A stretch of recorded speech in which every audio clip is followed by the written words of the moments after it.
All right, Pike, we are back. How do you do?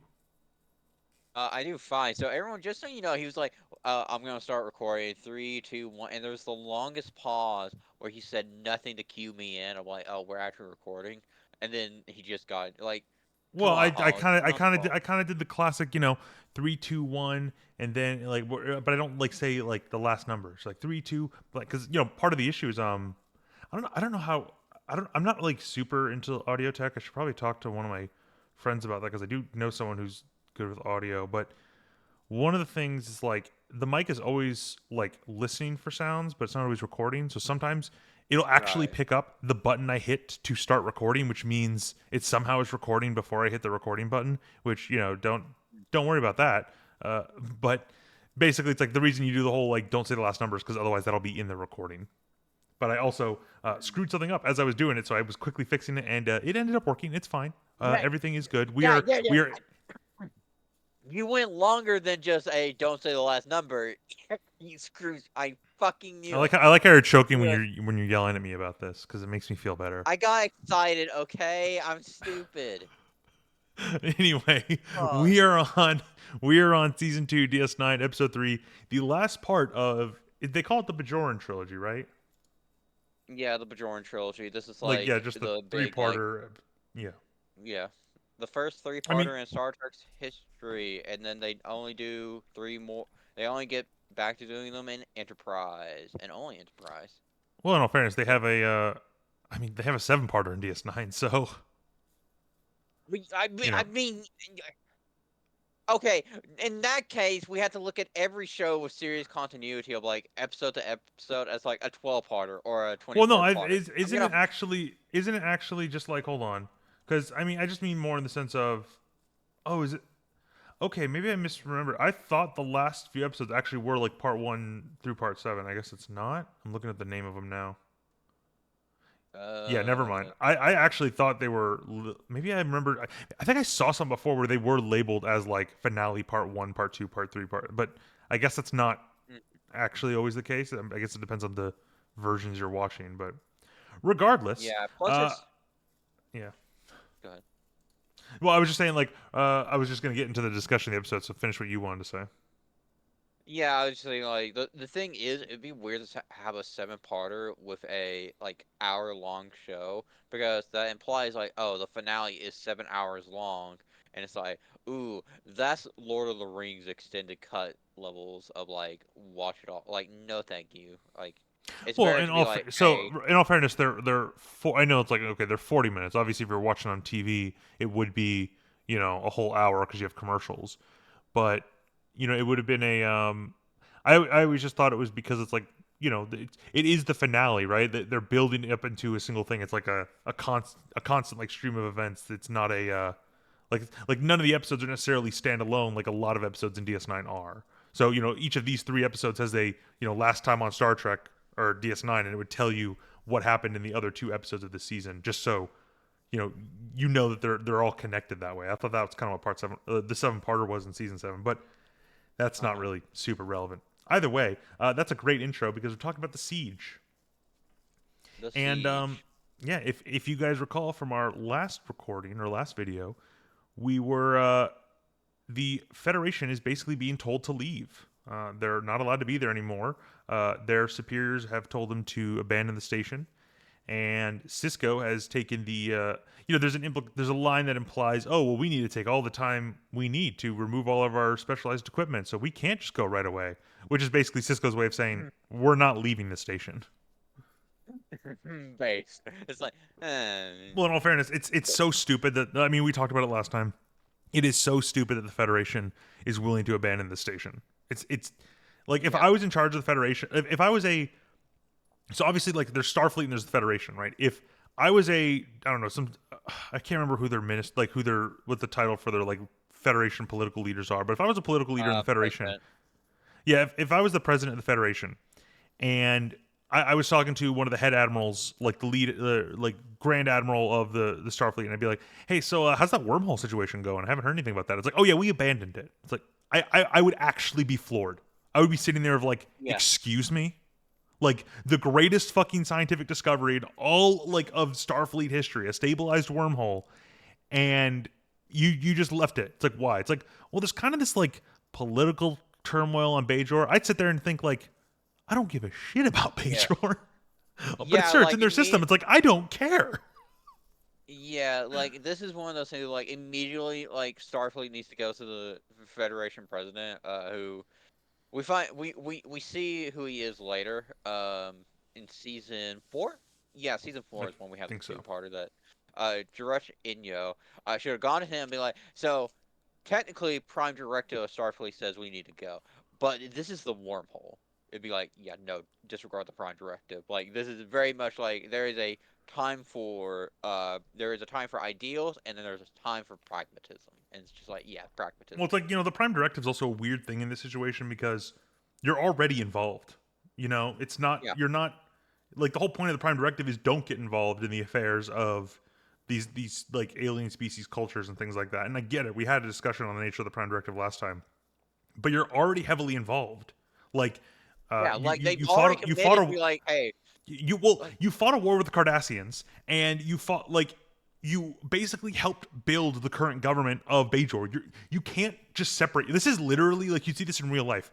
Go to like countries basically world trotting. Go to an area, build up a government, leave. By the way, that government's going to collapse in like 3 weeks. By the way, just because like Iraq. just looks at Uh, like half the Middle East at this point. It's just a matter of like we know that doesn't work, and that's basically what the Federation has done here. Not yeah, explicitly so, and again, like spoiler alert: at the end of this episode, the Federation is still fine staying at DS9. So yeah.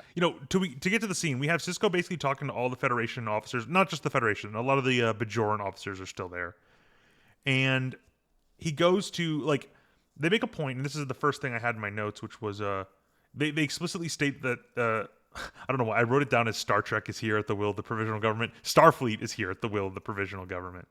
So Mm, I always found that a little bit odd because I think I was under the presumption when we've been doing this rewatch that they had set up the provisional government, but that I guess that doesn't no, really make sense.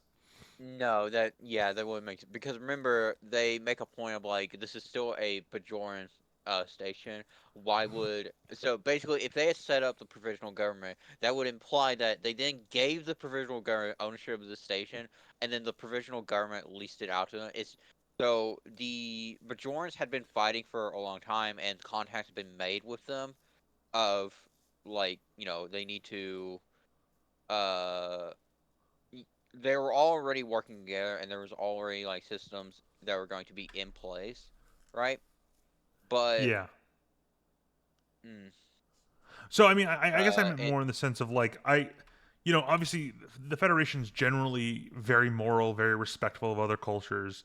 Like I kind of was under the assumption that Starfleet went there, like helped build their provisional government after they kicked out the Cardassians. They're like, hey, you guys are obviously going to be in some huge, you like have a ton of issues. We want to be there to help like build you guys back up because we're the Federation, we're the good guys, and ideally we're going to bring you back into the Federation. We're going to bring you into the Federation.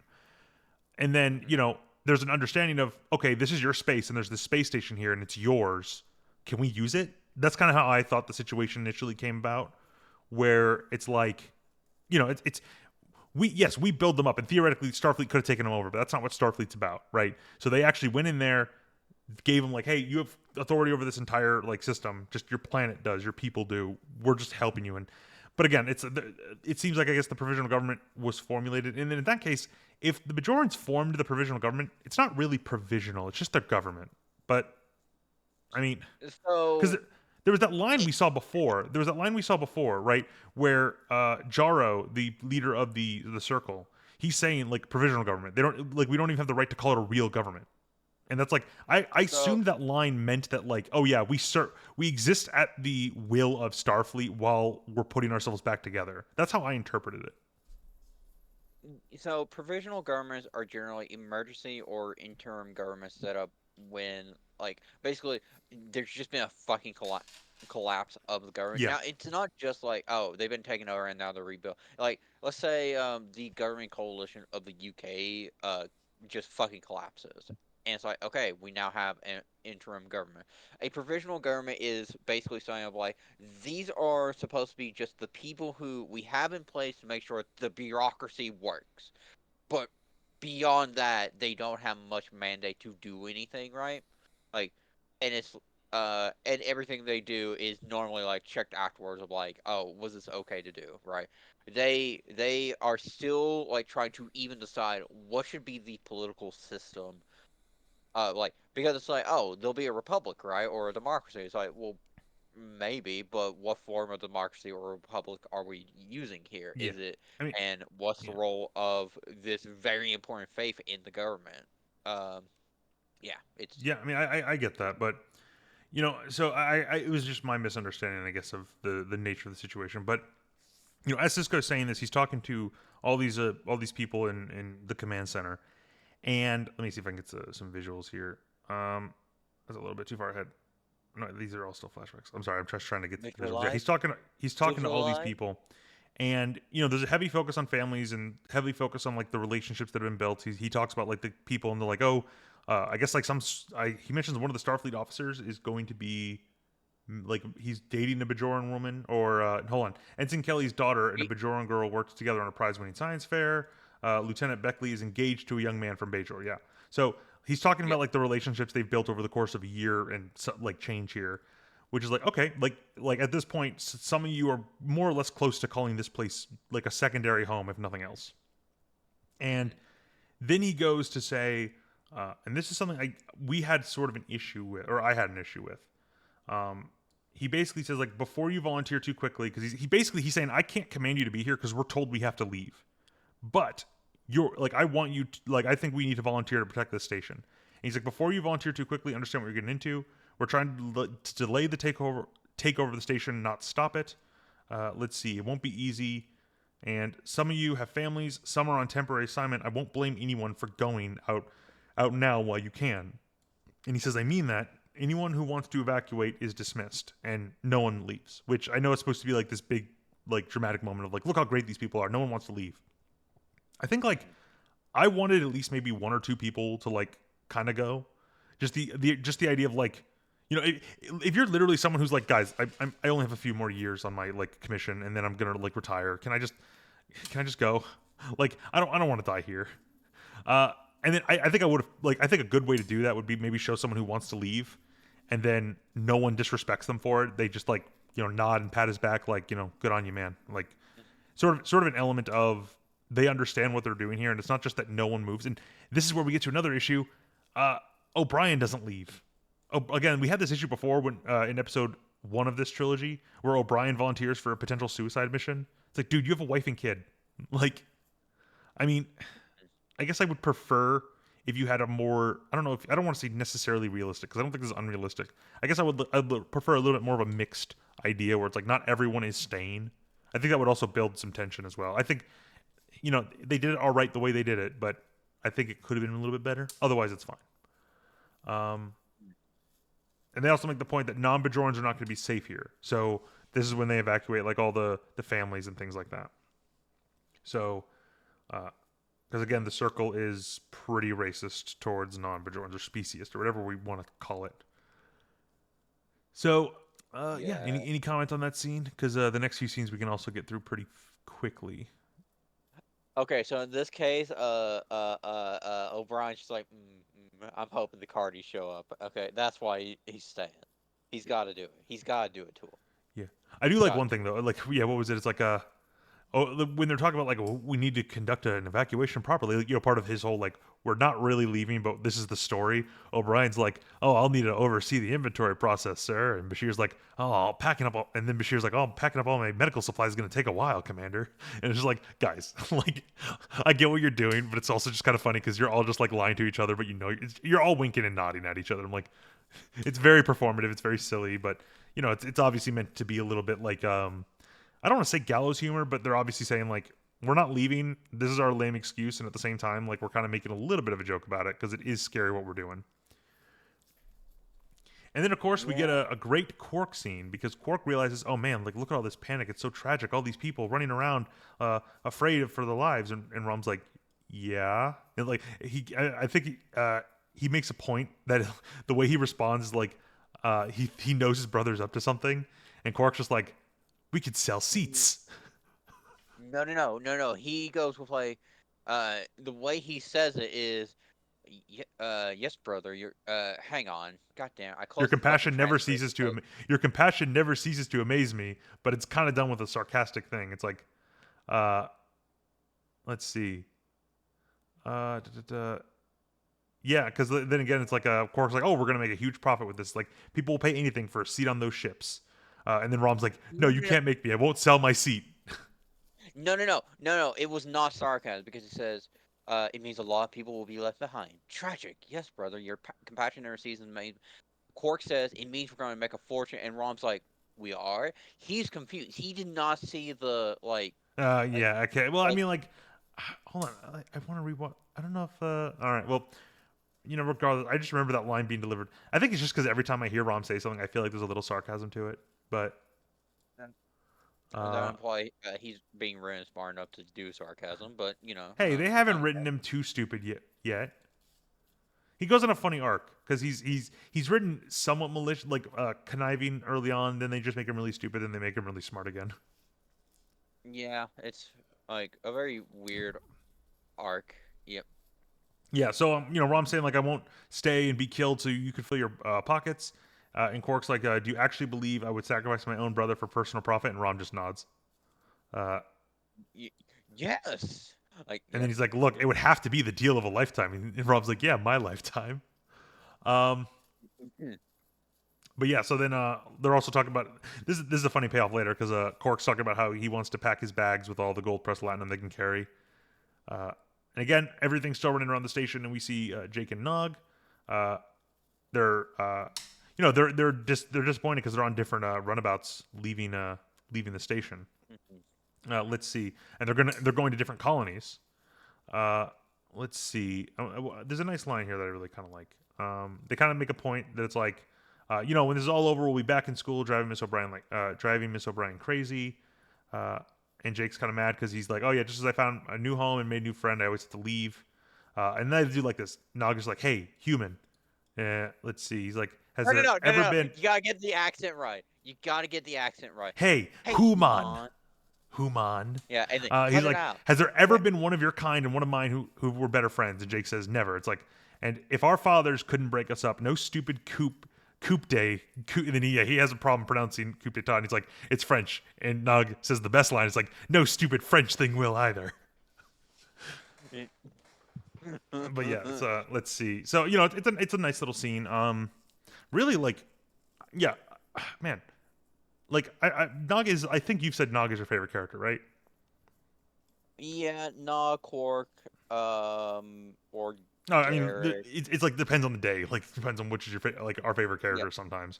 But Nog is Yeah. definitely a character who has a pretty consistent through line. I mean, this is the start of season 2, and we can already see he's adopted a stronger like view of friendship. He's generally being fairly brave in the face of pretty like Mhm. dangerous stuff. It's not like he's running into battle here, right? But he's still believing Yeah. that like, oh yeah, everything will be fine.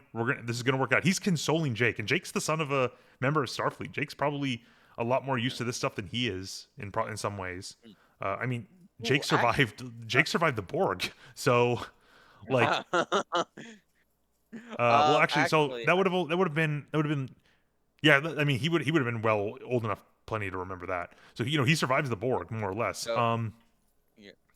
Yeah, what So were we saying? actually, speaking of stupid French thing, did you know that artiste in English does not refer to an artist in terms of like a painter and such? Um, Okay, what does it refer to? So in French, originally it was basically the equivalent of artist, and so it could apply to a painter and such. But in English, artiste is specifically a professional entertainer, especially a singer or dancer. It's not someone who paints or writes and such. It's someone who performs for you. Just a weird little thing that happened when it was loanword out. We pulled it as a loanword for French. And it's actually a fairly new loan word from like the early 1800s. So well beyond like the time where, you know, like not a lot of our French comes from when like the Normans invaded England and became the new ruling class. But this is like a way This has further nothing to thing, and do it's with like, what we're huh? talking about, I wonder Lil. why. Like for some reason, when we brought this word over, rather than keeping its original meaning, which is the equivalent of artist, we changed it to singer or dancer, pretty much. Just a weird thing, I know. All Sorry. right then.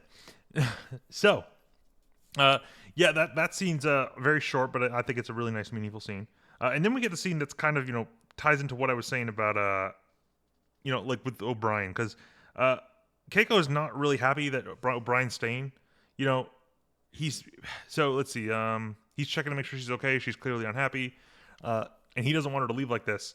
And O'Brien says, "Look, I don't have any choice." And she's like, "You don't, or don't you?" And O'Brien says, "Look, he needs me." So it's like O'Brien. Like again, we saw O'Brien get the option. He does have the chance to leave. Now, is he more or less necessary to make any plan successful? Yeah, kind of. It's O'Brien. He's like the greatest guy in Starfleet.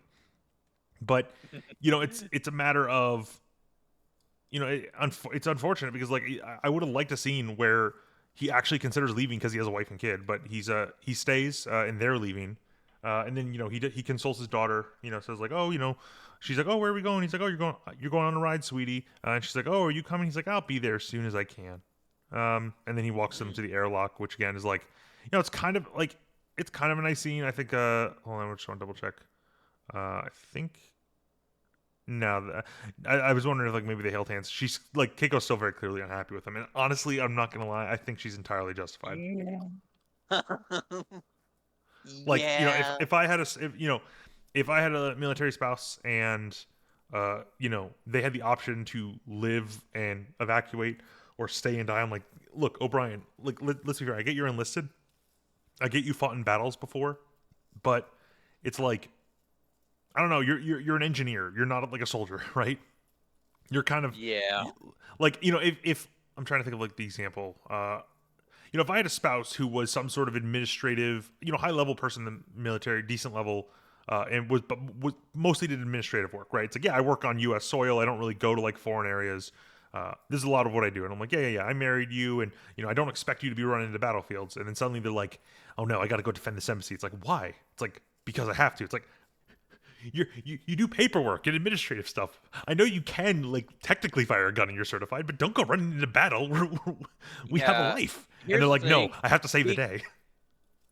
Keiko has less room for that just because like she met O'Brien on the Enterprise, where problems happened every week, and Like she that's again, knew hold on, he. that's 100% fair. But like the point I'm kind of making is like since then they've had a kid, right? So it's almost like you'd kind of say that should change his motivations. Um, either way, like I could have seen a version of this where he like maybe even Cisco encourages him to go because he has a daughter and he wants to make sure that O'Brien's there.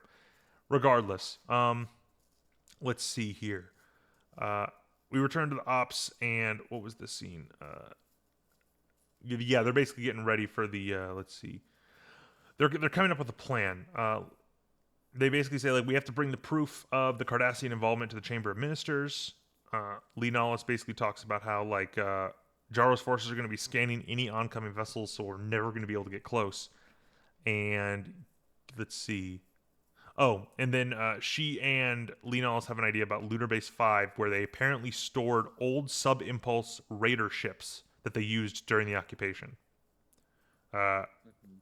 these ships were there 10 years ago, and the goal is Kira and Dax are basically going to go down, get one of these ships, and be able to fly it under the radar back to Bajor, and like from there they'll be able to get to the Council of Ministers under Jarro's nose. Uh, and Dax is going because, as you mentioned this when we were doing our like setup, she mentions that one of her past lives was an engineer, Tobin Dax. Or no, he was a Yeah. sub. Hold on, it was a yeah. He says part of your past life having experience with sub impulse thruster configurations. Tobin Dax. Um, Yeah. Uh.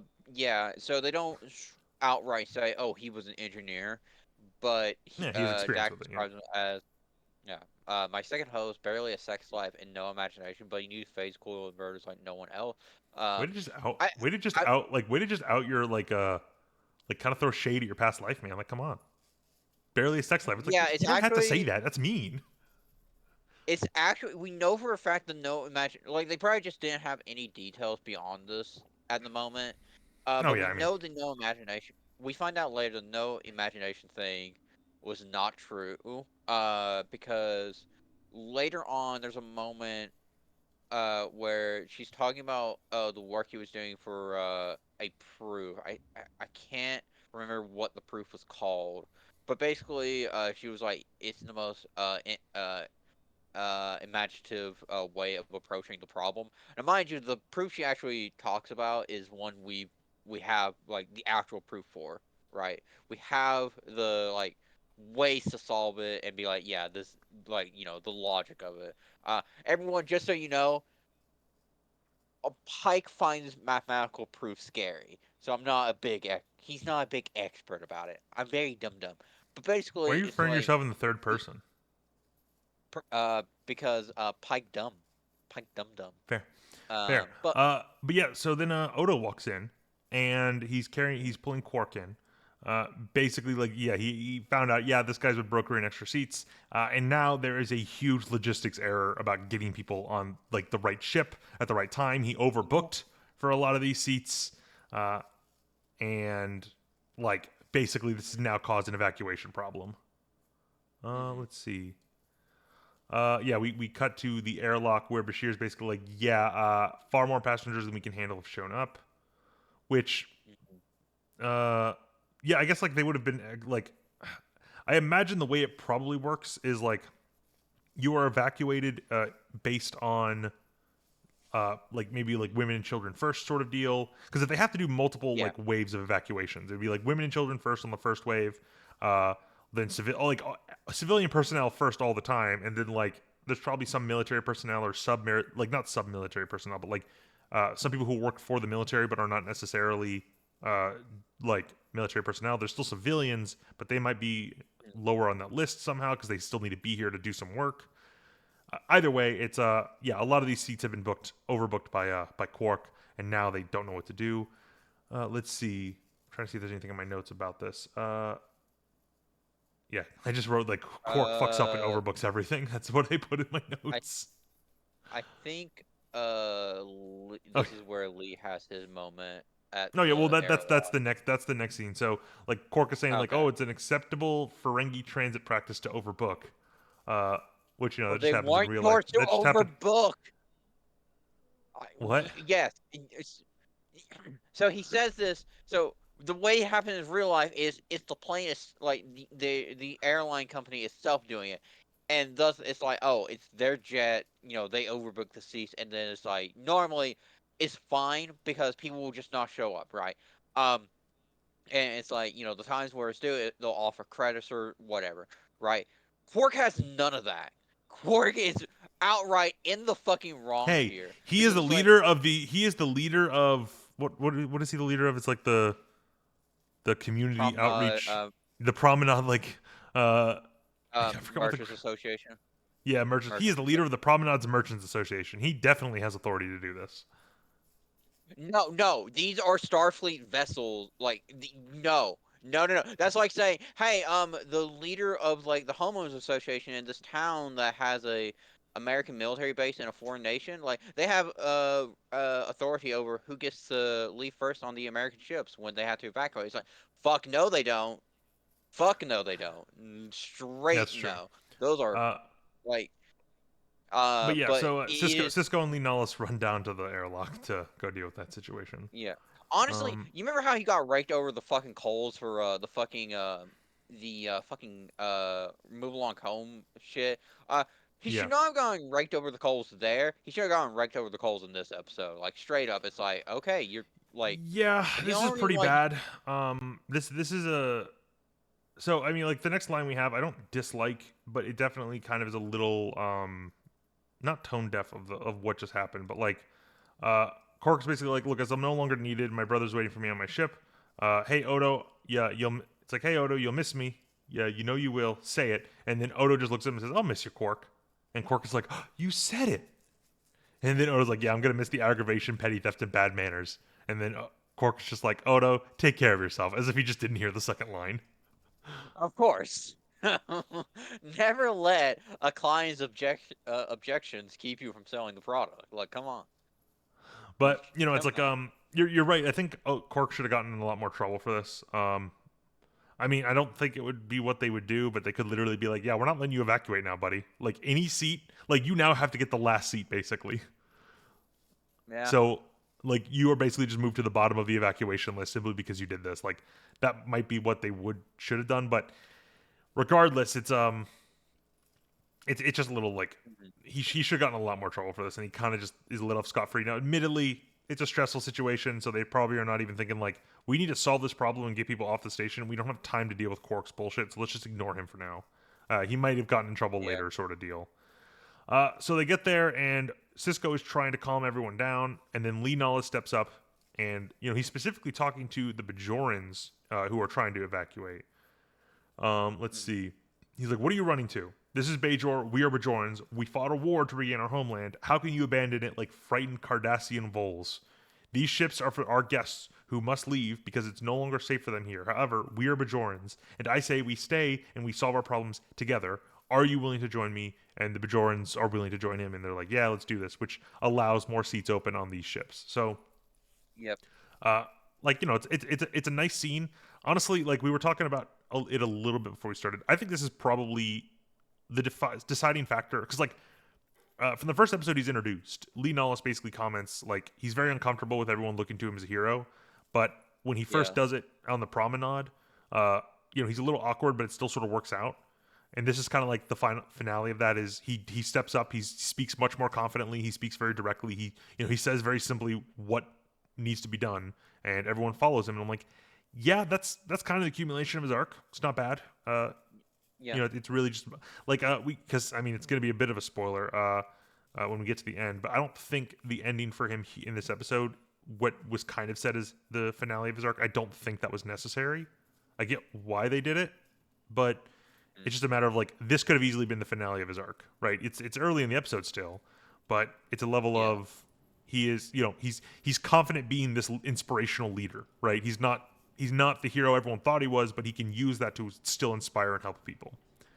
Um, So I think I'm gonna disagree with you on like the rest of we'll the arc. we'll we'll we'll, So we'll get to that. We'll get to that. okay. But Okay. no, I mean I just don't want to like spoil it too much, but because we will get to that point, so just put a pin in that. Um, Okay. let's see. Jake's trying to offer to stay, and Cisco's like, "Yeah, no, I'm not going to let you do that." And Cisco gives him a letter. It's a letter I wrote to you. And Jake's like, "Oh, really?" It's like, "All right, I'll read it as soon as I get on the ship." And Cisco's like, "Look, wait a while. I'll see you in a couple weeks." Yeah. So it's probably basically a letter of if I don't ever see you again, like this is the Yep. stuff I want you to know. Probably something we never get what it is, but you can imagine.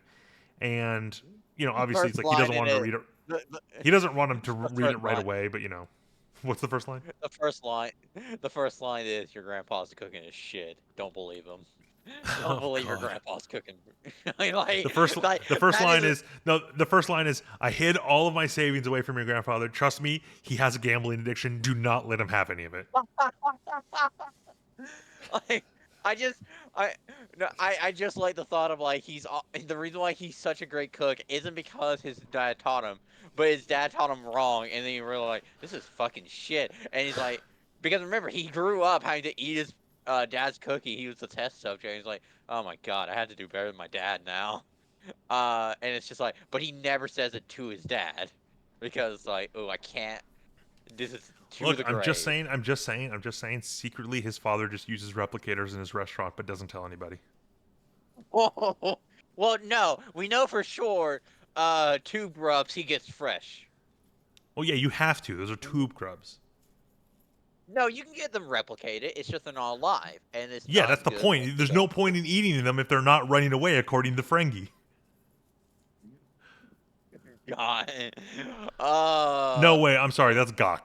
Gok is the thing where it's like the Klingons are basically like, yeah, like Gok isn't good if it's not trying to like run away from you. Nox Nox says the same thing during a certain two-parter that we will get to that I'm looking forward to, but specifically he Yeah. says it. uh, as Cisco is eating something, he's like, "What good are tube grubs if they don't wiggle on the way down?" And Cisco is about to take a bite and just puts the spoon back down. Like, nope, nope, I can't. That's a little bit different. I'm talking about like Yeah. literally, it's like the Klingons wanting to actually like, I want my food to try and survive just so I can kill it. It's like, oh my god. What, you got a problem with being a man? Hunting your food It's down on the plate? it's like you dropped it out of a container onto a plate. It's not hunting. It's like, look, Yeah.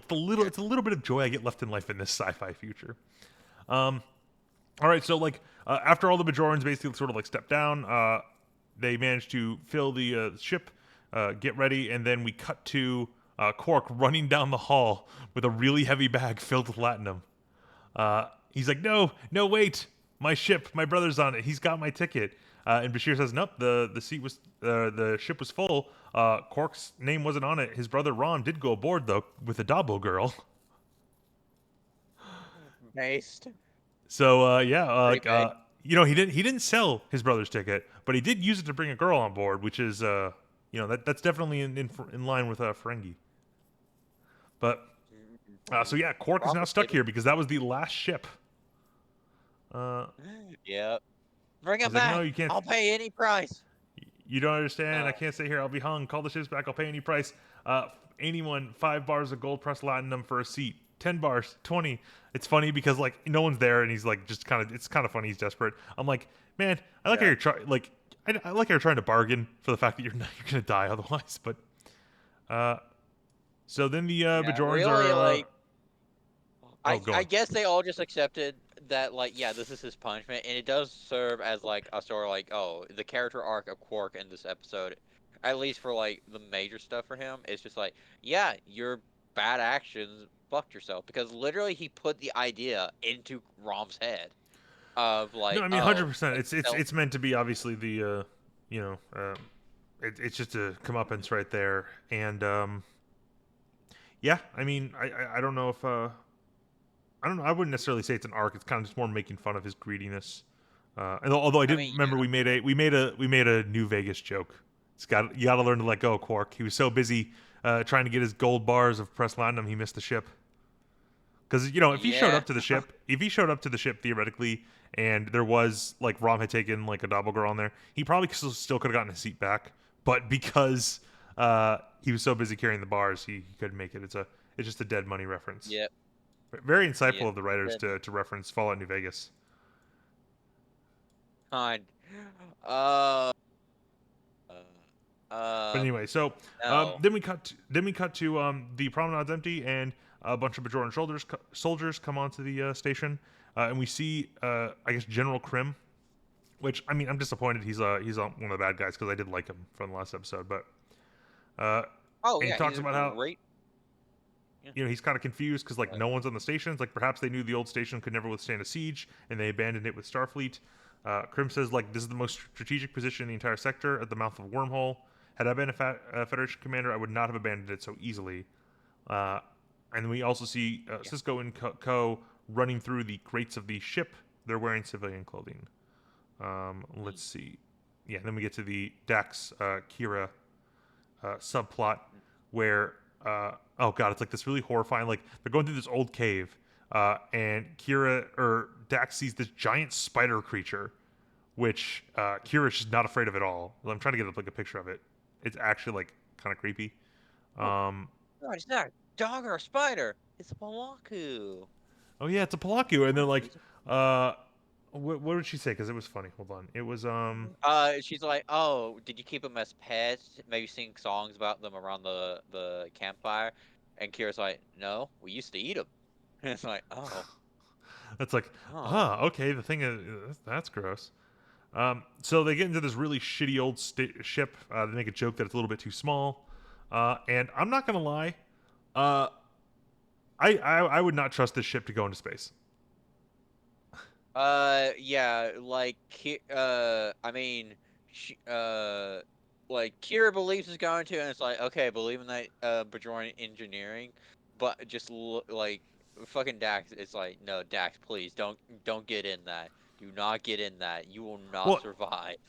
No, yeah, it's one of those things like that's an unfortunate like limitation. It's like no matter how advanced you are as like an alien species or like a sci-fi setting, uh, the depressurization in space is an instant death. So Oh yeah. there's a level of like you can't risk any flaw on a ship. Like I don't think ships would be allowed to be made by hand, even if it could be done very well. It's like no, no, no. You have to have a machine do this. Like Mhm. I mean, I don't know. I guess like you could do tests, but I wouldn't trust these things to go. I wouldn't trust these things in tests. Like I don't know. Especially if this thing's been sitting here for 10 years. I'm not gonna lie. I don't. I think it's a little bit silly that they just are like, yeah, we're just gonna go to this moon, grab a spaceship that's been sitting there for 10 years, hope it works, hope it's still space worthy, and then we're gonna fly it to Vajor. I'm like, okay, there's like a million ways this can go wrong. Mm. Yeah. But yeah, so they start getting Yeah. the Dax makes the joke. I have no intention of getting stuck here and eating palakus because, let's see. I guess the implication is that if they can't get this ship running, they'll probably never be like, uh, their allies will be defeated and no Yeah. one will know they're stuck on this moon. So, it's basically like, Yeah. yeah, They brought that it would be up. shit. They brought it up earlier. Like, yeah, this better fucking work, or they better fucking win, like somehow, or because that was like, Cisco himself like doubted these ships might work, and he's like, if these don't work, that's why he sent Dax with him with her because it's like, okay, make sure they'll actually work. I'm sending a sub impulse like, No, yeah, thing. I guess I just mean like there's obviously that implication of it's just the implication of like I guess they were dropped off on this planet, and as such, the getting the ship working is their only way off it. So Yeah. that's why they make the eating palakus joke. But then we return back to the space station. The command center has been taken by the Bajoran officers, and they notice that the internal security net, which allows you to track people on the station, has been disabled. And Krim accurately assesses that this means that many of the Federation officers are still on the ship, and they want to do random scans like an hour at random intervals. No, 6 scans an hour at random intervals. To try and figure out where Yeah. these people are on the station, because let's be fair, even if you can't find them, if they disabled the thing that allows you to track them on the station, it's because they're still on the station. Uh, Oh yeah. let's see. Yeah. Yeah, he calls If he everything calls Jar. still works besides that, oh, go ahead. No, no, no. Finish what you want to say. Uh, Everything still works. is so later on we see a similar thing, but there's like, yeah, it's pretty clear. Like, um, um, because everything besides that works, it's clear that they expect to like come back to, reclaim it basically. So they don't want to do too much destruction, too much. Anyways, go for what Well, you're yeah, doing. and one thing I like is Krim is very competent. They could have gone away with him being kind of just a like an asshole who the main crew outsmarts, but he's very smart, right? So theoretically, if he was not as Yeah, competent, he might have assumed they would have abandoned the station. But he's like, no, I'm pretty sure they're still here. I have like a gut feeling, and everything proves his gut feeling right. So he's basically just yeah, like, yeah, they're still here. Like they play him fairly competently. I don't know if he makes necessarily any mistake, but ultimately he just ends up getting like outplayed because he's dealing with the Federation. yeah, So, but yeah, yeah. they make a Well, point that like, yeah, go on. his only mistake is keeping that one little weasel anywhere near command or near a gun. You know the True. one. Yeah, but Yeah. uh, they make a point. They call Minister Jaro. He's like, uh, he's obviously still believes that they're still there. He does not believe that Cisco would have left. And he says like they can't find the security chief Odo or Lee Nullis either. And they're like, yeah, Lee Nullis would never abandon Bajor. He must still be there, which is funny because. I mean, I don't think Lee Nullis would abandon Bajor, right? But like, we're sitting here like we know that he's not actually the hero they believe in, but even the bad guys are still super convinced of it still. Oh yeah. Well, And I just they find it a know the little bit funny because value it's of like this. it's only the viewers and Cisco who know about the truth about Lee Nullis. It's just funny to me. Uh, Hmm. let's see. Oh yeah, and then Jaro makes a point that you know they need to capture Linalis because they need to capture him alive. If he dies, he's a martyr. If he's alive, it seals our victory. So Hmm. uh, getting Linalis is essentially like what he considers their win condition. Speaking of win condition, we have win there. Um, Ah, and let's see, politicking. basically just reaffirm the position that he will join her order, which would basically guarantee her the position of Kai. Uh, it's like she can only get the favored by the Vedic Assembly. Uh, if he joins them and he's like, look, don't worry about that. In 26 hours after I'm sworn into office, I'll direct the Vedic Assembly to elect you Kai. Together, we'll rebuild Bajor. Which, I mean, I Mhm. guess if he's doing a hostile takeover, yeah, sure, you could just direct the Vedic Assembly to elect Kai. I don't think that's because initially the last plan was she would be made Kai because he would be within their order. So she would, they would want her as the leader because she would have the influence. Yeah. Now it's So a little bit he different, and now it's like I would just direct them to make you Kai. just a friendly little statement of like, I support this one. It's like, do you want to make me mad? It's this is Oh yeah, something that's I don't happened know. a lot. I don't think it's forced. I simply mean like the implication at the end of the last episode, or maybe it was the end of the first episode. The implication was she would be nearly guaranteed the position of Kai because he would convert to her Orthodox order because she is the leader of her Orthodox order. Then and she would have the leader of Bajor in her order, she would be guaranteed the position of Kai, right? It's, oh shit, Yeah. you have all this influence. We need you to make you Kai so that you can utilize that influence appropriately. Whereas now it's like, Yeah. no, no, no. When I'm in charge, I'm going to endorse you to a point where they have to choose you, like wink, wink, nudge, nudge. It's not. I'm not asking.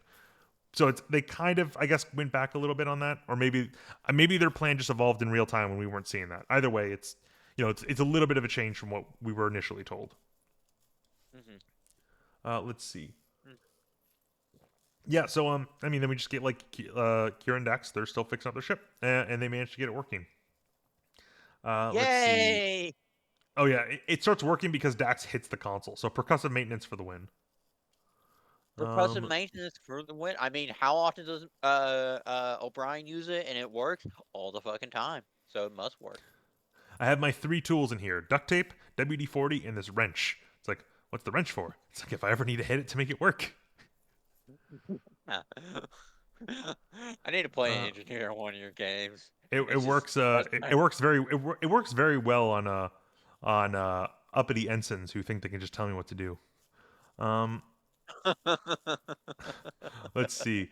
Uh, so yeah, like they make a point that let's see. I'm trying to think of like what's this next scene like detailing because it's a Krim basically feels like they're playing right into the hands of the Federation. Uh, let's see. Oh yeah, he's like, oh yeah, he picks. This is the first time they have the baseball. I think you remember you mentioning that because I don't. Krim picks up the baseball that Sisko keeps on his desk. It was one of the just previous episodes that first comes up. Cisco baseball. Uh, I love how on Memory Alpha there's just a page called baseball parentheses object close parentheses. Thank you.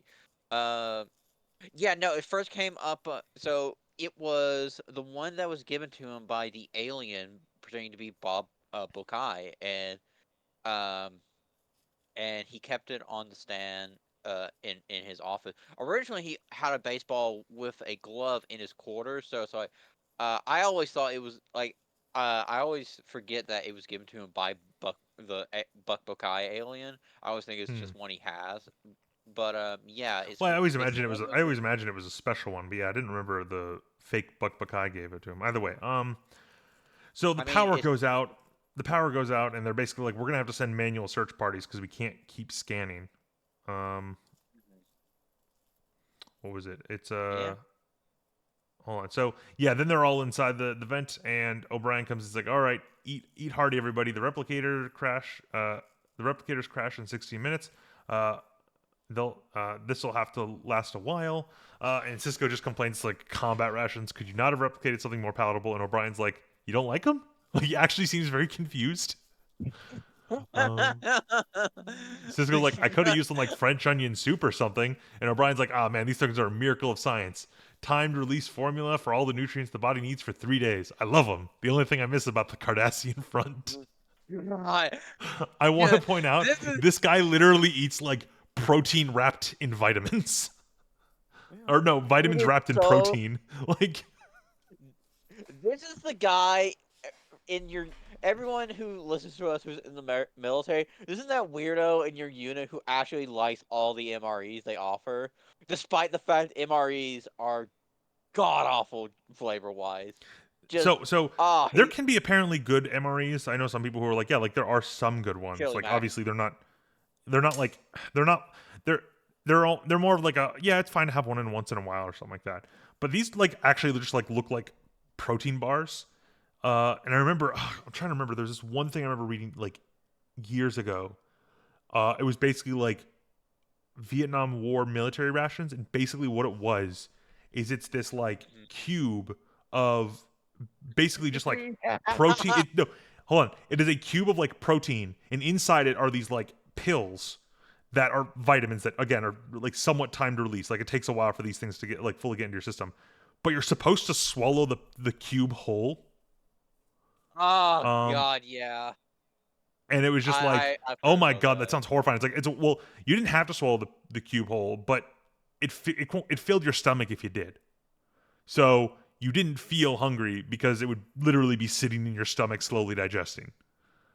Yeah, So yeah, man, like don't just you remember that. love Vietnam era just military stuff? You're like, man, thank you, Kissinger, for both giving us Kissinger's morons and for feeding them like morons.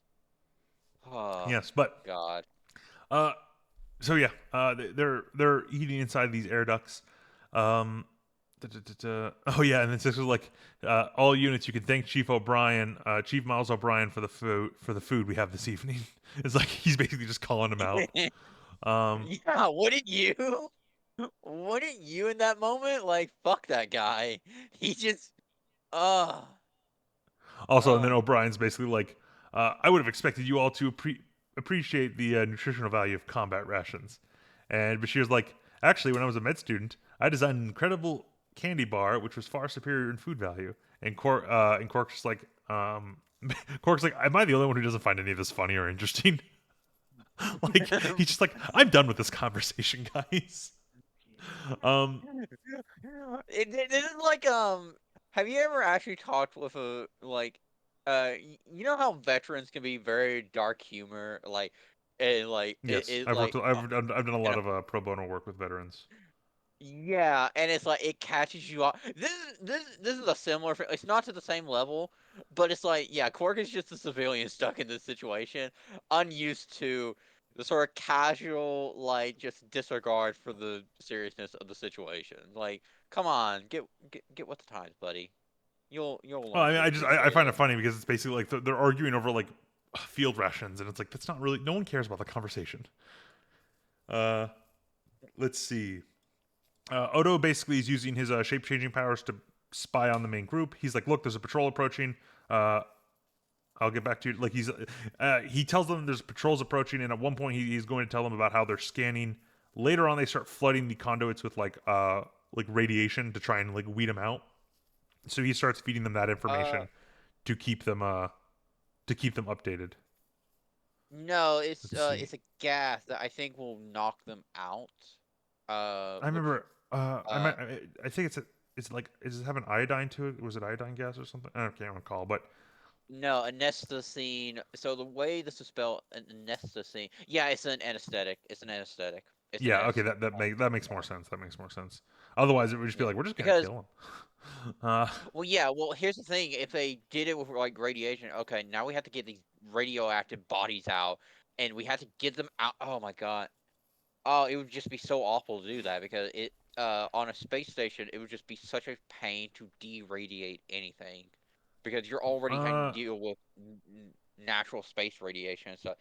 That's why we have the protocols on the ISS about like yeah, when you do a spacewalk, there's a room that you have to get everything off. You have to basically sterilize it so that then the space radiation does not get into the station, the main body of the station. Otherwise, all the tests and such are worthless on the station yeah, but because that would just be that would not be a dangerous level of radiation. But you're right. I'm literally talking more about the like you would basically just do like blast of radiation. I think they do that at one point in Star Trek. I thought there was another situation where they're like, yeah, we basically like flood different parts of the station with radiation to try and like weed different people out. But that's different. That's different. Regardless. hmm So hmm O'Brien wants to try and send Lee Nollis to go work with Odo because he believes Lee Nollis has more experience, and then Cisco basically has to like, no, no, no, no, no, we need him here with us. Doc, like then he tells Bashir to go help instead. And of course, this is Cisco covering for the fact that Lee Nollis is really not as experienced as people think he is. Um, no. No, no, no, no, no, no, no, no, no. They don't want to. So, um, Lee Nollis is a soldier. Like he's not comfortable with being a inspirational leader, but he stepped up into that role. But what he is like he was one of the resistance fighters. He was willing to fight for what he believed in, just Yeah, but if not I be the recall, leader, right? he didn't fight in as many battles. Well, yes, I'm not saying he did, but he's like people pumped up his record, but he is fine being a fighter when it's actually him fighting and not people just talking big game No, about him. But I know what you mean. I the know what you mean. I'm simply saying like because the implication here is it's either Bashir or Lee Nollis who is with Odo. Um, mhm. and So the reason O'Brien why they don't want supposes that Lee Nollis would be more experienced than Bashir. so here's the thing. The reason why Cisco doesn't send him is remember the calculations in the minds of their enemies of they need to capture Lee Nollis, they cannot kill Lee Nollis. And putting Lee Nollis out in the field puts him at risk of being captured. Also killed, but especially captured. And Cisco cannot risk that. He cannot. Basically, Lee Nollis is a shield right now. Like, they don't know who they're shooting at in those vents if they were to come in there. So they could end up making a martyr out of Lee Nollis. Like, it is very much like do not Well, send wait, does the Cisco know? Well, does Cisco know that they need Lee Nollis? he knows enough to be like this is a very inspirational leader for the Bajorans, and if the Okay. provisional government with the coup d'état were to kill this great leader who was fighting against them, it is very much like, why did you kill Lee Nollis? Just a few days ago you were No, saying he I was a get that. Like, like I get that.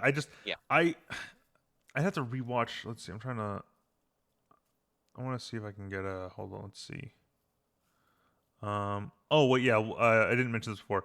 The thing that like Odo is basically disguised as, he can disguise himself as panels on the wall, which is kind of cool. So he kind of like does this Is cool this like the first lean out from time? the wall. Usually he's No, like an object, like a distinct, but in this context, it's like he's actually like something that's on the wall. yeah, So he does this like cool lean out of the wall when he half reforms. But um, I don't know.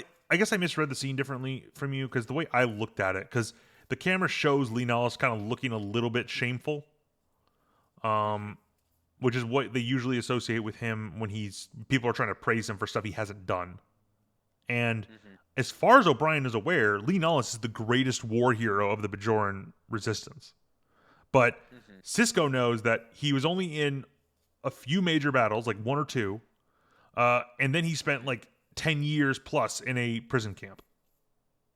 So hmm. I don't know if Lee Nollis is actually in any capacity to successfully lead a group in this situation. Like I don't actually know if he would be that kind of Yeah. guy. I don't So, well, disagree in with your that idea, case, but I don't actually think I don't know. I mean, we can. I think he made he could have made an assumption, but Cisco hasn't been informed that Jaro wants Lee Nollis alive. Maybe but maybe no, Cisco's tactical mind could have figured that out, but he has not been informed of that. I never said he was informed of it. I fully believe Cisco would understand basically the symbolic power that Lee Nolls is and be like, I cannot risk losing him. I'm not like, and the fact of like what you said, like, yeah, he was in a prison camp for 10 years, like he's not gonna. That's just like okay, further reason not to send him because Yeah, I mean, even like, beyond okay, like if so he was yeah. Regardless, it's a good decision. I just don't think. I think I misread it. I didn't have the reading you had of it, so I think I just interpreted it more in the sense of Cisco again is. I thought it was more Cisco running interference for Lee Nollis not being put in a situation where he's not confident Lee Nollis could operate. Um, hmm because here's the thing, Cisco's willing to push him to do what he needs Linals to do. Because yeah, remember when so but if he thought it was the most valuable thing of like he will push Linal, but it's like no, it's not valuable to Cisco yeah, and in to this the whole in this army. context, like he has a full understanding of what Bashir is capable of because Bashir has Federation training or Starfleet training. Uh, he has no idea what Lee Nollis is capable of in the field. Like, if you put a phaser in Lee Nollis's hand, is he gonna freeze up? Is he gonna be able to fight? Like, we don't know. Regardless, let's see. Da, da, da. Oh, I think this is why. This is why I thought.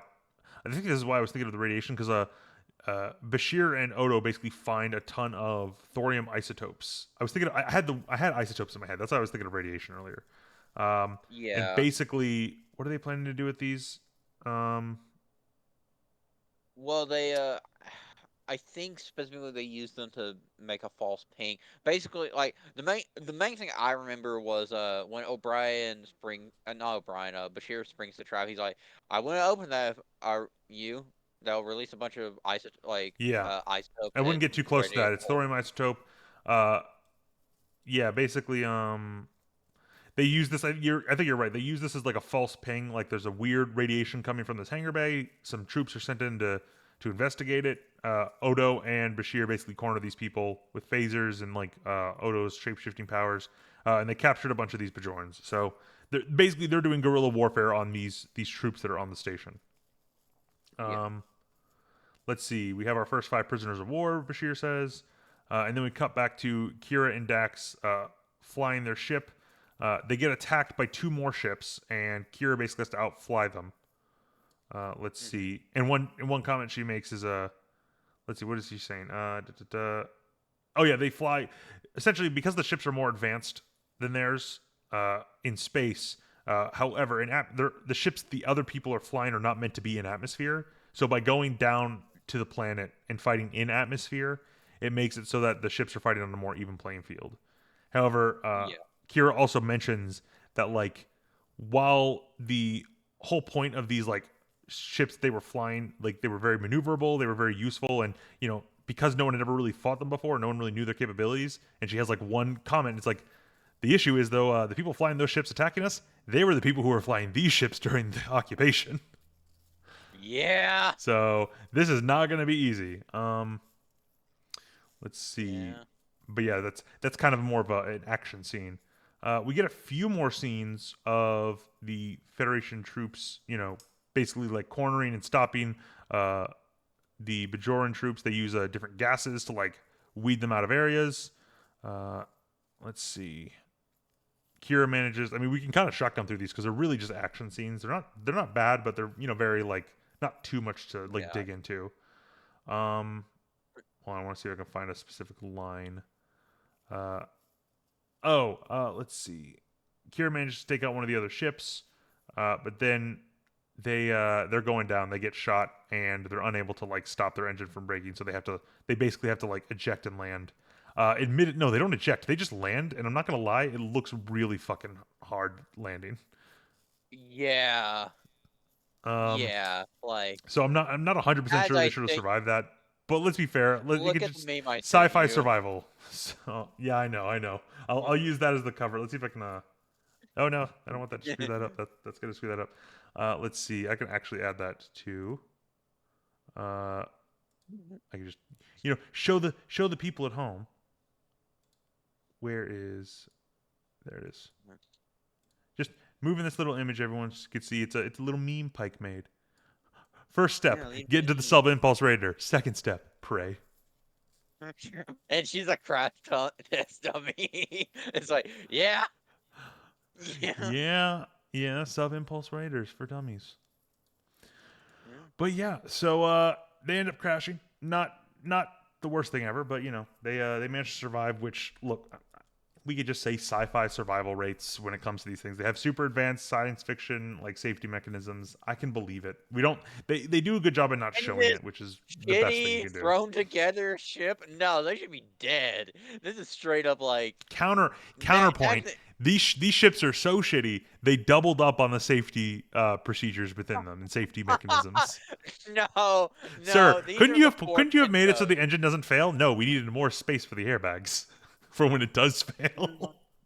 This is straight up a four Pinto. I don't believe you. This, Like, look, they survive. All right, Kira and Dax live through this. I think Kira breaks. Who damages their leg? It's here, Kira, Kira. yeah, Kira It's hurts her Kira. leg. So you know what? They survive it. Not her legs, her hip. It works out. Um, let's see. Hold on, I gotta get back to the VLC layer to manipulate the shot. Uh, oh yeah, this is the one scene I really didn't like. So at one point they're going into Cork's bar and I guess Lieutenant Day is basically like, "Oh, we found them inside. We've detected some life signs inside the holodeck, and they basically try and No, corner them it's there." it's on. It's on. And they specifically Oh yeah, say the holo there's they gonna find be the holodeck is on, and they're like, "Oh, like let's go check it continue. out." So they go inside there. They see Cisco, Linalis, and O'Brien, although they're in their uniforms, which we know they're not wearing right now. So it's basically like, "Oh, this isn't them." The Bajords walk into the holodeck, and then the door shuts behind them, and the hologram fades, and they're locked in the holo suite now. Which is like, Yep. okay, I guess. I mean, I'm not gonna lie. If you walk, if you're cornering someone in a holodeck and you see them in there, it's like, okay, but it's a holodeck. Like that might not be them. Yeah. Yeah. Let's see. But then Um. they hold on. What do they do next? Because I remember this next part actually kind of confusing me. Let's see. Oh yeah, at So this point they basically like Cisco basically finds them because now that he has Day in his possession, he's like, "Look, Jar doesn't know this, but the Cardassians are using the Krasari to deliver the weapons to the Circle. Day doesn't believe them. He's like, "Look, the proof's on the way to Bajor. Once the evidence is presented, the coup will end. You don't want to fight. We don't want to fight you, and we don't want to hurt anyone. Your officers will be our guests for a while. I hope you won't mind Starfleet combat rations." At which point, Day gets transported out back onto like I guess they allow tell Day to be Krim. transported out and no one else, and they allow him to teleport him back on the bridge, where he explains to Krim what the Federation had told him. Let's see. Um, No, he actually he he lies about what's told to him. Instead, he says like, "Oh, they let me go because I promised to give them amnesty if they did." yeah, it's like a Of promise course, I have he's no not gonna intention of actually give keeping. them. Yeah. He does not Uh, tell Krim about the weapons, and it's uh, and of course, Krim himself already has heard that of like from Cisco directly back when they first yeah, met. But it's but he didn't believe it, and he went through with his coup. But then when it actually was like, yeah, it's confirmed. It's like, okay, like, yeah. Anyways, yeah. moving on. Sorry. Well, so no, it's fine. Uh, basically like you said, Day lies to him, and then they make a point that like, oh, the security net's back on, so we can track them. But unfortunately, because we can't detect them, they have to be inside the shielded conduits. So that's when they start releasing the gas in the conduits to try and lure them out. Uh, Yep.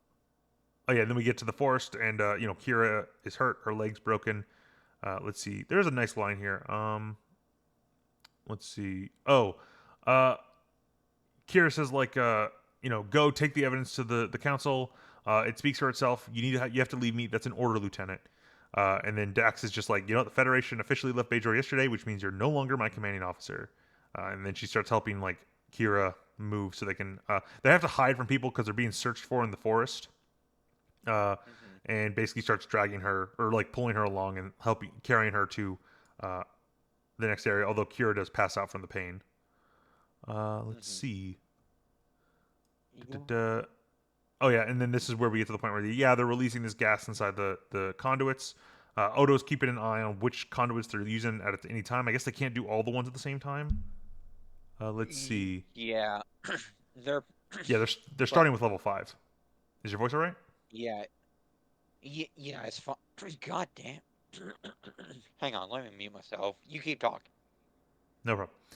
So let's see. So There Cisco we go. is basically anyway. Uh, let's see. It doesn't. They don't make it.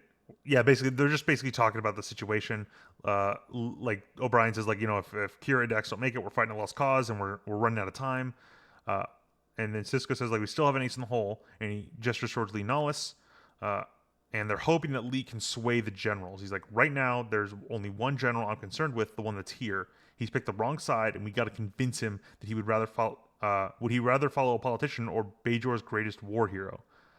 Lee's basically said, I've done everything I can to help. I'd die for my people, but and then Cisco interrupts and says, I know you would. Dying gets you off the hook. Question is, are you willing to live for your people? Live the role they want you to play. That's what they need from you right now. Which I Hmm. guess that does support a little bit of what you were saying is he wants to like hold Lee Nollis until he knows when to use him, which was this situation. I Yeah. don't actually think it's exactly what you said. I don't know if Cisco realizes that they want him alive. I think though he had the reasons like I want you next to me because if I need to use you as like a go convince them chip, I need to be able to like have immediate access to you. I can't risk your Yeah. Lee Nollis is basically their last line of defense. Is sort of his Yeah. idea because it is kind of a Hail Mary. If they give up Lee Nollis, that's basically them admitting we actually can't beat you on our own. Let's see. Yeah. And this is when we get to the monastery. Kira wakes up. Uh, Belial is there. She's been healed. And then, Dax comes. There's a little bit of a romantic moment between Belial and Kira. But then Dax comes in. She's wearing the Vedic outfit, and she gets one for Kira. They're going to basically sneak into the council or the chamber of ministers using these disguises, and present the evidence. But they have to use these disguises to get Uh, around. So I think this is a little yeah. bit bullshit because it's like, oh, you pass on the force and you just wake up in the monastery. I'm like, okay, I guess you were on the right side of the planet for this. Like, it's a whole planet, Well, no, right? they specifically were coming to this city, and they crashed nearby, and we hear the Well, yeah, they crashed noises after like a of like firefight though, so it's like, I thought, in my mind, right? It's like I know this is where you were going. How much control did you have over where you were going when you were being chased? I guess yeah, I guess uh again, they just decided to go here, but I think I don't know. I don't know. I think you wouldn't have been able to fly near a city without like anti-air defenses there, but whatever. Um, well, again, it's let's like see. the nearby forest, and they're probably like dealing with other like sorties and such. It's already being taken care of by the two fighters chasing them. And generally, you want to not fire AA when your own fighters are right next to that shit. Like No, yeah, it's sure. very And much I like, mean, it might also be a situation of like, let's be fair. In a super advanced sci-fi future, you're probably more concerned with space threats rather than planet like threats on your own atmosphere. So you're like they did make a point that Jaro is scanning for ships like coming to the planet, right? So once it's already in atmosphere, he might not be looking for those again. Either way, it's a bit. yeah, I think it's fine. It's a little bit like we're at the monastery now. I'm like, okay, we're here now. We've yeah. solved. So It's like we've gotten to where we needed to go off screen. That's fine. It works. yeah, so with that, with her usual comedic timing of interrupting them, do you think when they have this romantic moment of like flirting between Kira and Barile, in her office, Wynn's head just raises and just thinks, "Ah, I must interrupt them somehow." Just No, she has that she like must sixth hunt. sense. Kira almost had a moment of like enjoyment and happiness. I have to find a way to ruin it. Uh, Yeah, like exactly. Like she has a tune for both of them, but now that they're together, it just goes haywire whenever they get happy. And it's like, oh, I got to hunt him my down. Kira sense is Gotta hunt going him down. off. She almost had a moment of happiness. Quick to the windmobile. Uh, Yeah, but that we do see. moving on. We do see. Unfortunately, Dax is presently. She needs to be canceled. She's currently in Bajoran face. She has a prosthetic on her nose to make her look like a Bajoran. And Present. when she's like, "Oh, what do you think of my nose?" and Kira's like, "Oh, it's flattering." And Dax is like, "I think I'm keeping it. I'm thinking of keeping it." Wow, wow. I just That would be very that weird if it was like, "Hey, I designed my nose to look like a Bajoran as a fashion statement." It's like, ooh, okay, that's a, to I don't be know if that's fair, offensive or not. you know what? To be fair, this is not going to be the last time there's something akin to that because remember, there's going to be the Klingon shenanigans, and it's just like, well, this is just normal in DS9.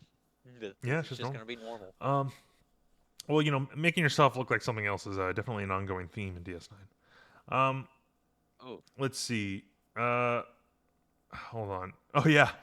When they're in the conduit, they're trying to escape the gas. And Bashir is telling Quark he needs to leave, but Quark is still dragging his giant case full of latinum. Um. uh, God, Oh, and yeah. this is a weird line, but he's like, Bashir's like, look, like my personal, like, I can't leave it. It's all that I am. My personal mementos, my family album, and Bashir's just like, yeah, I know it's filled with gold pressed latinum. And Quark's like, "Who told Who you?" told you And that? Bashir's like, "Your mother did the day you were born," which is like that's a weird line, but it sounds really offensive. And then of course Quark is like, "Never make fun of Ferengi's mother." Rule of acquisition number 31. So we have another rule of acquisition: Never make fun of a Of Ferengi's course, of mother, course. which, which, given what we learned about how Ferengi treat their women later on, that's a very interesting line. But I guess respect for your mothers. That's not terrible. Um, Respect your mama. so let's see. Yeah, let's see. I'm trying to see like what happens because did he have to abandon the case? No, they just kind of like move from that scene. He He just keeps never. doing it. Yeah, he just keeps You dragging. think He's like, Corky's gonna change? Nah, he's gonna be the greediest motherfucking Ferengi forever. It's his yep. character arc. Be the Let's paragon of see. Ferengi. Mhm. Oh yeah. So now the Bajoran officers managed to capture some of the Federation people. Let's see. Surveillance cameras have been sabotaged. Uh, let's see. I'm trying to find the thing here. Oh yeah, and then Lee Nollis joins, or then Lee Nollis comes in. He has a gun pointed or a phaser pointed, but then he lowers it. He's like, "Don't resist. We don't want to use deadly force. My name's Lee Nollis. Perhaps you've heard of me." And then let's see. Then we go back to the Chamber of Ministers. Man, yeah, this episode is like it's not terribly paced, but they just keep going back and forth. It makes it very tough to review some of this stuff. Uh, Yeah, because it's hard to keep the through lines going. Because it's not like, yeah, well, it's just oh, like this if happened. you Okay. like even these scripts, like they're very short scenes. Um, let's see. And generally, there's a decent amount of time that passes between some of them. Uh, hold on, where is it? Oh yeah, so uh, the next scene we have is in the Chamber of Ministers. Uh, Baral and the Vedics enter. Jaro basically says, like, guards, stop that woman, pointing to Kira. Kira wins basically like, what is this blasphemy? And Kira makes a point of like, look, we have proof the Cardassians are working, are behind Minister Jaro's attempt to take control of the government. Uh, and Jaro tries to discredit her. Uh, Kira then points out like they have the manifest, and ultimately it's Win who says, "You know what? Jaro, you say that these accusations are baseless. Let's at least examine the manifest and see what happens. You wouldn't be against that, would you?" And Jaro's like, "Yeah, no, of course not. We'll adjourn for the time being, and let me say that I completely support this investigation and fully intend to cooperate." Which this is basically them winning, which is so. What was your interpretation of why Win helped them? So she basically is like, she does not. If it turns out that the Kardashian, this is true. She wants to make sure this is not a Kardashian plot because it's like, oh shit, I don't want to go down with the Kardashians because she makes a point at a later point of like, you're not the only one, Kira, who had to sacrifice to fight the Kardashians. I just did in other ways.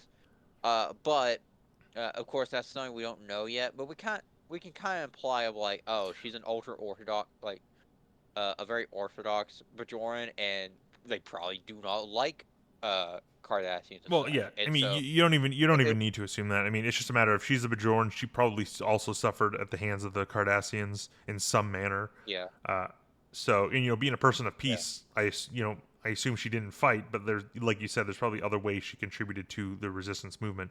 yeah, I do remember you initially saying that you kind of interpreted it more as she is doing this because she kind of realizes, oh no, like Jaro's going down. I don't want to be sinking with him. So she kind of immediately turned faces. Did you yeah. initially say that, or yeah? But yeah, I think Yeah.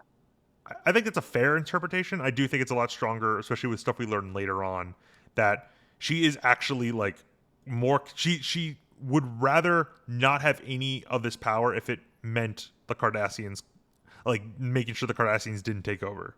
So Yeah, it's like it's one of those things where I think it's a decent moment. Although what I would say is, and this is a slight criticism of the scene, this happens way too easily. Like we know, and there's a yeah, very important episode. Probably one of the best episodes in all of Star Trek involves faking data to manipulate people politically yeah. from in the Pale Moonlight. What's So Garrick doing right now?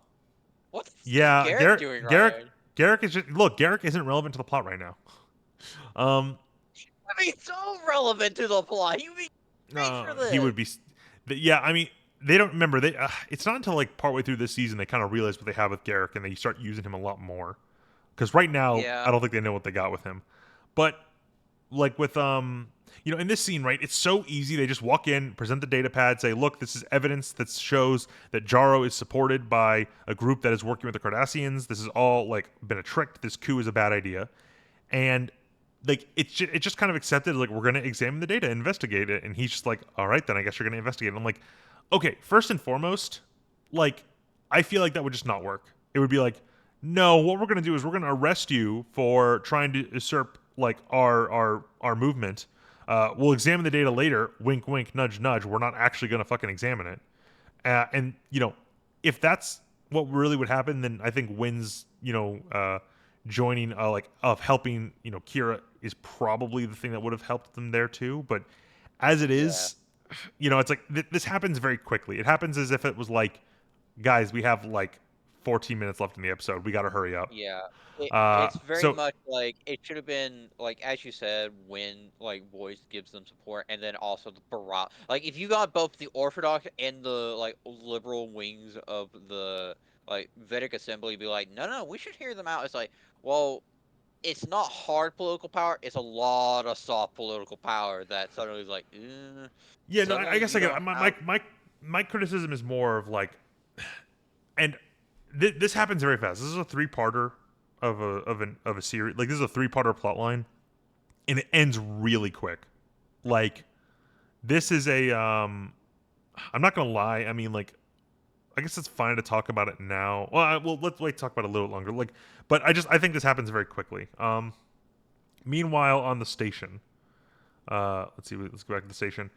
Uh, Basically, Krim realizes that the colonel was deliberately withholding information uh, regarding the Cardassians. Day is basically saying like, no, that's not true. Apparently, the chambers and recesses, they examine Cardassian involvement, and Sisko makes a comment because Sisko and Linnaeus have basically like joined with Krim at this point. He's like, look, the circle's been broken, Colonel. It's over. At which point, Krim goes to shoot Sisko and no, who does he go to shoot? Yeah, he goes to shoot Sisko. Uh, yeah. O'Brien wants to jump in the way, but Lee Nollis is the one who he leaps at Day. He gets shot instead. Odo removes the gun, but Lee Nollis, as he's dying, Sisko like grabs him and he kind of like smirks at Sisko and he says, "Off the hook after all," and then dies. Yeah, I'm so sorry. here's the I'm thing. sorry I laughed. I'm sorry I kind of laughed there because it is actually kind of like a little bit of a sad scene, right? But in the transcript it says "off the hook after all" in parentheses and dies. I just found it funny. Yeah, so the I think this works into his character arc, despite what some like part of the writing staff thought. So basically, Lena steps, finally steps up and does his role right, and he wavers briefly, but he goes with uh what what needs to be done, and then uh he gets out of it right, but he gets out of it not through like trying to slip away, but basically he's like split second decision like Cisco's in danger, I need to protect him, and he gets shot and he's going to die from this, but it gives him peace of like, oh, I don't have to keep carrying on. Plus his death, the way it happens is like, yeah, it'll serve exactly the needs of the pro Federation side of Bajor and the Federation as a whole, and it's like, yeah, it'll unite the people against this. Yeah. I don't want to say evil, but this bad thing that's happening, right? Well, yeah. Like, Uh, we got one more scene. Let's finish up this one more scene, and then we'll get to the more substantive analysis there because I think that we have a lot to say about that. Um, So basically, plot's over. Kira's back on the station. They're in Quark's bar. Kira says like, she's very sad. She's like, I figured he would be here. Things would be better. He'd find a way to make things better because he was the man who could do that. A great man. I wish I knew where we could find others like him. Sisko makes a point that it's like, Major, there are heroes all over Bajor like him. I'm sitting with one. She clearly looks grateful for his statement, but she's not feeling like celebrating, so she leaves. And then O'Brien makes a comment of, like, Commander, can I ask you something about Linalis? The way Kira talks about him with all he did, she makes him sound like he was larger than life, like he was some kind of military genius. But the Linalis I knew, and then, Sisko cuts him off and says, he was the hero of the Bajoran resistance. He performed extraordinary acts of courage for his people and died for their freedom. That's how the history books on Bajor will be written, and that's how I remember him when anybody asks. And O'Brien just sort of agrees. And again, it's that acknowledgement that the truth of Linalis is a lie, but we're going to keep it a secret because it's better that way. Um, Yeah. Hey, at which you point, remember that? oh, go on. Go ahead. I was just saying, So at which point the other ships come back and, Jake reunites with his dad, and it's a happy ending to this three-parter, more or less. Or bittersweet ending with the death yeah. of Lee Nullis, but otherwise happy for everyone else. And that is the end of the episode. So, yeah, say what you were going to say. It's really funny that literally last season they did that whole like, oh, it's better for the troop to die with this person to, unite people. It's funny that they tried to do that last season and they fucked it up so bad with Dax, and now they've realized like, ooh, we can do that better. That's a kind Um, of an ongoing theme uh, because, I mean, in the Pale Moonlight is very similar vein. Um, yep. but, so when it comes to, uh, like, we can kind of talk about Lee Nullis now. So, uh, you were the ones who read it, so you can sort of bring up what some of the writers thought about like him as a character and his plot line. Yeah, let me get the page because I know what I need to know to be like, let's see, not the circle, but that can get me close to the episode I need. There it is. And then, okay. So basically, uh, Peter Allen Fields, one of the producers, thought that the death of Lee Nollis trivialized the events of Homecoming. As he is quoted, it seemed to me that killing him would just send us back to square one. Why spend 3 episodes with this guy and then let him die? You're back as if he had never ran around. We could have ran the whole thing without him. I, f- I vehemently disagree. So here's the thing. Here's the thing. Star Trek is not a heavy continuity show at this point. They're doing it more and more. Now if it was heavy continuity, it's like okay, sure, I can maybe see the argument. But here's the thing: you have had his full character arc of this like character, like this archetype, right? Of like this reluctant hero, and you fit him in the role very well. I like the points that are being raised by this story needs that sort of character, and then once the resolution happens of his character arc, it's like okay, generally speaking, a character arc, like, did you have positive growth? Okay, generally speaking, you're rewarded as a the character as a person is rewarded, right? While if you have negative character growth, like you go down into the hole of like Walter White. You know how like he's Yeah, kind of like in a lot of ways he's being punished because he's not he does not get over his issues and he like thus damns himself further and further, right? In this case you might argue that Lee Nas was damned, like he dies. Like no, no, no, that frees him from the burden that he never wanted after he chose to bear it in this moment when it was necessary, and once again after he like showed his own personal like like high moral qualities like being self-sacrificial and such, right? That's a great conclusion because it's like the death has meaning to Kira, and it, and it has meaning to Bajor in this episode. It has meaning to Sisko and O'Brien, and it reinforces this ongoing theme that had a rocky start. Let's be fair, a rocky start with Dak, but the idea of like what matters is like how we choose to believe these legends were, and because even beyond that, like uh Ducat has delusions about himself of like his role in the occupation. Like I was a benevolent overlord. Like what's the term? What's the title he had? Prefect. I think prefect was the term, but it's like he has these ideas like like I was benevolent. You all just didn't know how to appreciate how good you had it under me, or that he like did nothing wrong and it was the civilian government that fucked it up, on Bajor. And it's like that's what he believes about his legend, and it's incorrect, and it's a negative, incorrect thing, right? So over time as he either moves away from that and becomes potentially noble and then backslides. It's like yeah, first it he things start to go well for him, but then he ends up damning himself like fully, right? And it's like yeah, this is an yeah. ongoing thing. The So this actually works well to set that up. What Lee Nollis was to be left the fuck alone. And he was gonna run through the wormhole. But the thing is, they might have chased him through the wormhole.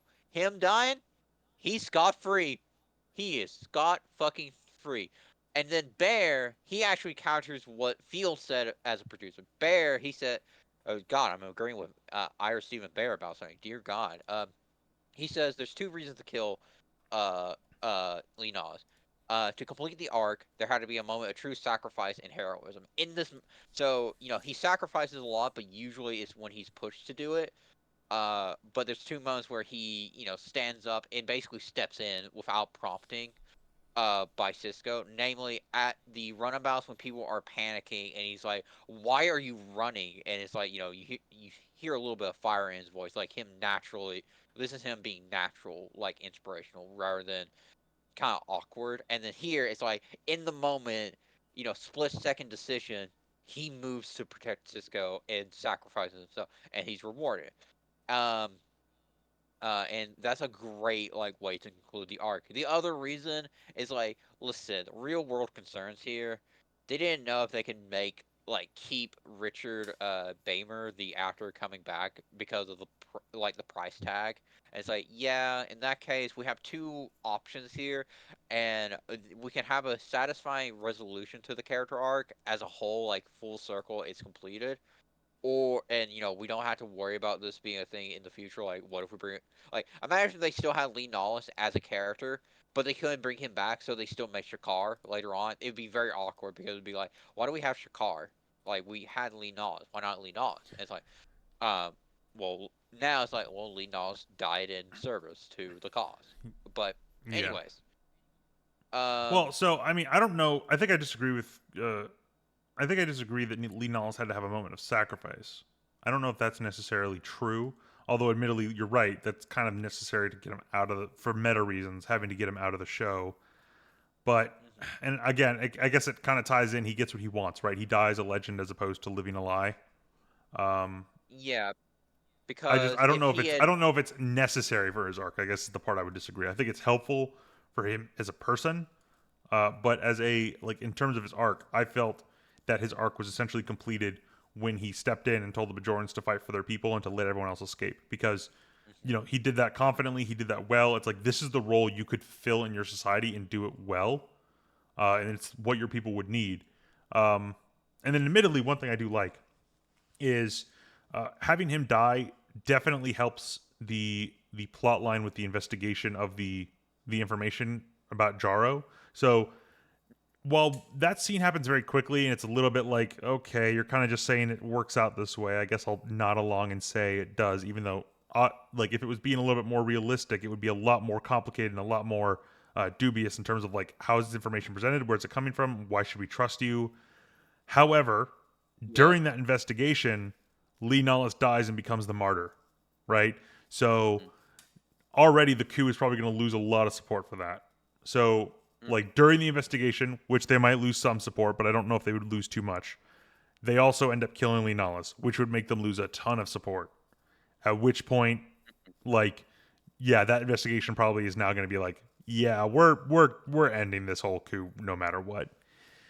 So I think like, it yeah, works on two fronts, but all in all, I think the episode works fine. It does just sort of wrap up quickly, and in reality, this is a fast-paced episode. Like we're going from scene to scene to scene. The amount of like, especially if you look at the transcript, you could just see.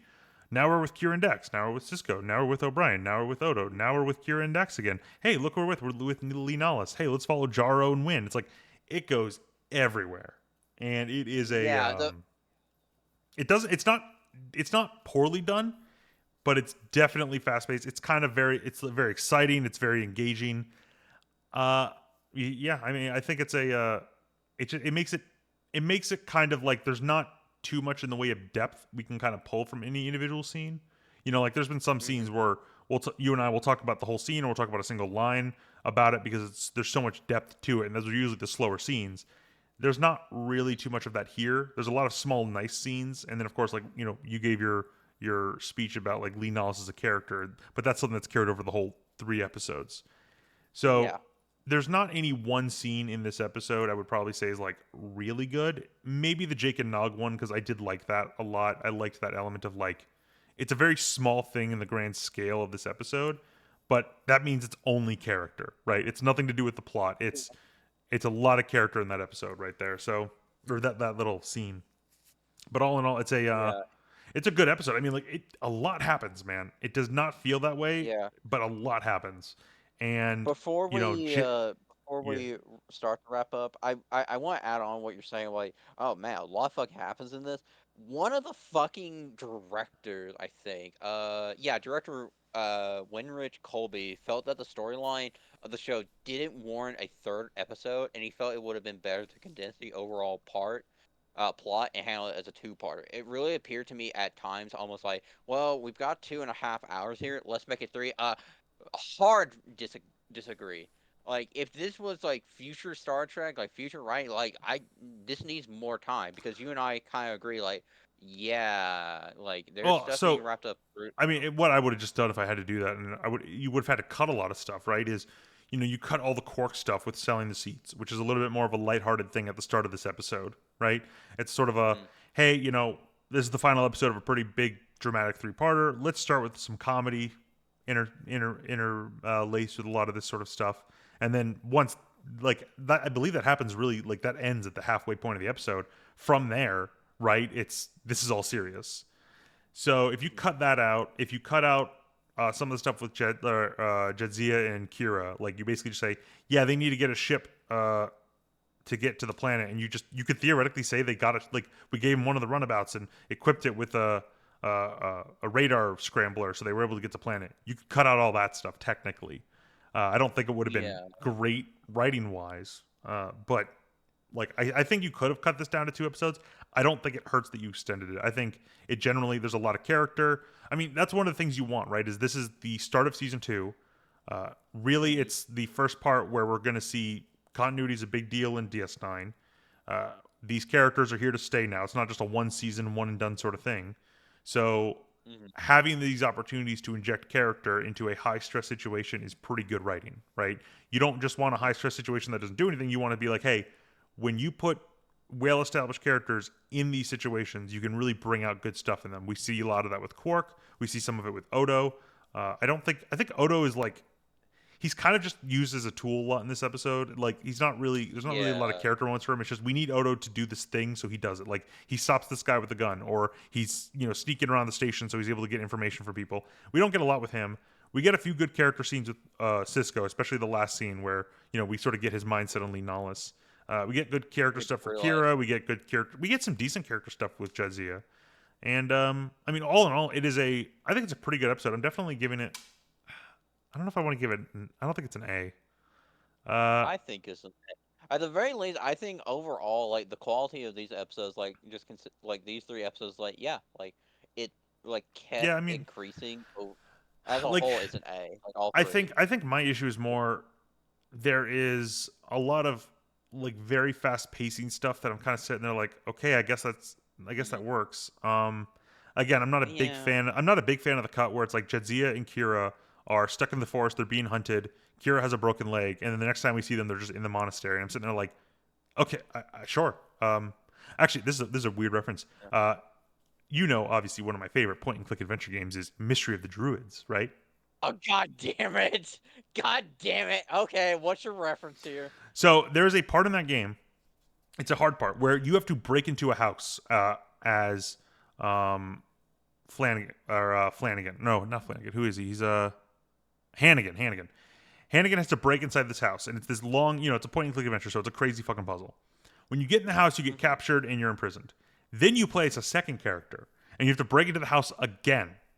A lot of story stuff happens, but then once you rescue the guy, once you rescue Hannigan, he's like, all right, we got to leave. And then it immediately cuts to them outside the house. We're outside the house. Let's go. And it's like, hold on, wait a minute. It took me like 2 hours of playtime to get in this house, and you teleport out of it. Okay, I Yeah, guess so.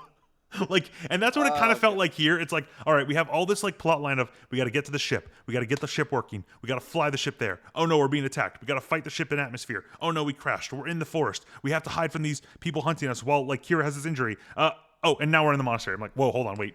I feel like it would have done better if like you have like a scene where Kira and Dax think they're about to be like captured by a bunch of like soldiers hunting them, and then it turns out it's people from the monastery, and then Kira passes out. No. Obviously, it would be it is like the Coup soldiers, but then Ram Barile shows up and guns them down and rescues them. Yeah, Obviously, that would be the 100%. best. But like, I think it would have been better if because that could have been an interesting subversion, right? You think they're about to be captured, but in reality, it's safety. I think that would have worked better. That would have made it a little bit better. I think there's just Yeah. some. Well, that's kind of what they were going for, but it's just not It, explicit enough. yeah, I It's think it's only just it's after. some of this stuff is just too fast for me, right? Like, I think it's like, man, you really could have used like a good scene or two, adding more context to this event, and I don't know. I'm definitely. I think I'm gonna give it a B plus. I understand you giving it an A. But for me, it's definitely kind of sitting there in the like and sense of like I don't know if there's anything amazing about this episode. I think it's a lot of decent scenes, a lot of good Mhm. characters. All in all, I think it's a good ending to the three-parter and a great start to season two. This is not a bad Yeah. episode by like any regard. I don't think there's anything explicitly bad. There's just some questionable pacing things that I'm like, well, pacing's kind of subjective. It's not easy to really like talk about it in an objective sense. I just feel like there's a lot of elements of this episode that could have used improvement. So I kind of just want to give it a B plus. It's kind of like a do more of this. If every episode of season two is of like these three episodes quality, then I think we could definitely say season two is a pickup from season one. But other than that, I think we are. I think we're done. There's not really much more I want to say about this episode. Uh, yeah. Anything else you want to say about the episode? Any other details you think we might have missed, or anything we could mention about like the plot line? Nothing else. I will say we have a Dax episode next, and it's not the standout Dax episode of the season, Oh yeah. Well, which hold makes on. me What sad. is the? Oh no, I'm Invasive. stupid. Oh yeah. What is Next that one? episode is Oh, I know which one that is. I remember that one. yeah, but the good one is Blood Oath. The good one is Blood Oath. I think I remember like well, I think invasive procedure is another one we're gonna have a lot to talk about when it comes to the trail because that's Yeah. yeah.